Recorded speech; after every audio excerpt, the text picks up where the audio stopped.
Person of interest today is a truly inspiring story. Let's bring you everything there is to know about her first. Before we do, an estimated 4 to 12 million female fetuses have been aborted in the past 3 decades. Our next guest works on the very front lines of this still very persistent phenomenon. We have with us in studios Dr. Aruna Kalra. She's just released a new book. It's called I Want a Boy, as you can see. It's a searing depiction of the realities of being a gynecologist in our country. Right from the brutal realities of meeting family after family that are somehow angling for a boy child. Sometimes they say it, sometimes they're more covert about it, to the nagging issues within our public medical system. Now, this was also one of the first times that we've gotten to read such an intimate account of the behind the scenes, what's going through a doctor's head when they hear heartbreaking demands from patients or from other families. Thank you. Or even unsupportive comments from their own near and dear ones, right? Dr. Aruna Kalra, I'm sure you're sort of itching in to sort of tell in your story. Let's just dive in straight away. We found very interesting anecdotes in your book. You've also spoken about how in middle of COVID, there were loopholes even in the hospital on which patient deserves to be treated first. Huge challenges there as well. So you've really, sort of bearing your heart over there. Talk to us a little bit about, when it comes to female feticide, one thing that everybody notices and one thing which has been the most shocker, at least in my experience of reporting on the issue all these years, has been that it's not who you think, it's not the uneducated, it's perhaps the ones who are most well off. These demands and a lot of times these insinuations come in from people you least expect in the society, which you would ordinarily call our educated individuals, our informed beings. Has that been your major surprise as well? Yeah, so thank you very much for having me on your morning show. So I wrote this book, I Want a Boy. I always wanted this title only because from the time I entered my post-graduation studies in Government Medical College till I started practicing from Government Medical College to government hospitals, then to corporate hospitals, there was a constant desire for a boy. So when I was in government hospital, the girls, the pregnant females would deliver one after another because they didn't have any means, one for contraception, another for having a choice. So they would deliver till they get a boy. So the mindset was totally that boy should be there for their final rituals, funeral rituals, or somebody would have that, okay, we have lots of money.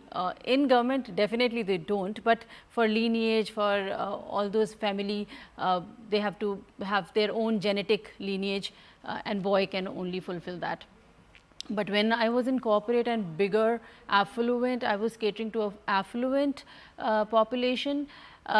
They were having millions of property worth millions or good like the empire of their business, and they wanted a boy to inherit that, and girl definitely would go to somebody else's house. In spite of government has made so many laws, property laws and all those things, but girls cannot have those.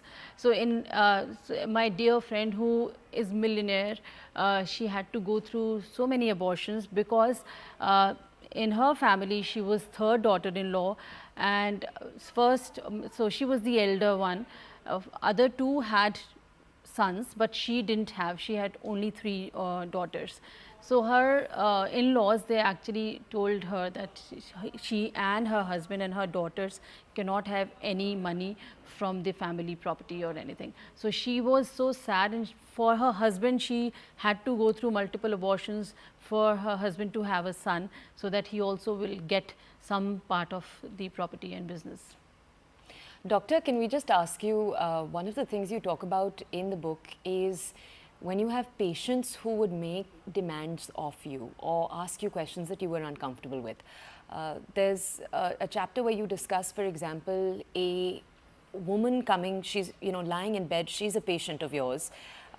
You've already consulted with her, you've seen her fertility and everything else. Her mother comes to you and makes the suggestion that it should actually be the mother's husband whose sperm should be used as a donor for this young daughter-in-law rather.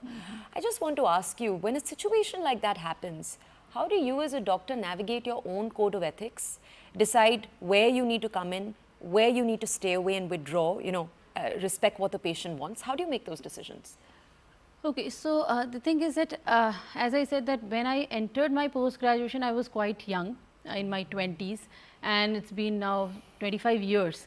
So I've been hearing all these stories, all these demands, desires, desperation for boy, years after years on daily basis. So initially when I was a young bubbly doctor, I would say that I would try to preach them contraception, preach them sterilization, preach them that okay, you are also a girl, how can you be against girl, you should teach your daughters. I am a daughter too, we are 3 sisters and my father educated all of us. So I would teach them, or I would scold them or preach them. But later on I understood that their circumstances are different. Even if I teach them, I don't think they can actually implement in their own life, because the atmosphere is different, their pressure is different. And now, like, okay, now I am immune, or I would only have sympathy for them. And at the end, I would hear them because they have so much to tell, and they are telling their stories, sad or otherwise. After listening to them, I would just convey my helplessness, that I won't be able to help them in this desire of theirs, and they can go to anywhere. But see, I would not tell them that okay, this is wrong or right. They are adults, they are persons of their circumstances. I would just convey my helplessness to them, that's it. Right. It's almost sad to hear you say that, that you've almost become immune to the whole process now. And it also sort of tells you that things haven't changed. Decade after decade, these demands continue to be made. Our mindset continues to be that, or bent towards having a male child.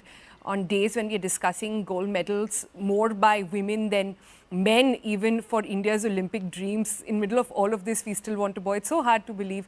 But if I were to ask you, Dr. Kalra, what do you think works? I'm sure there are instances where you managed to change somebody. What worked?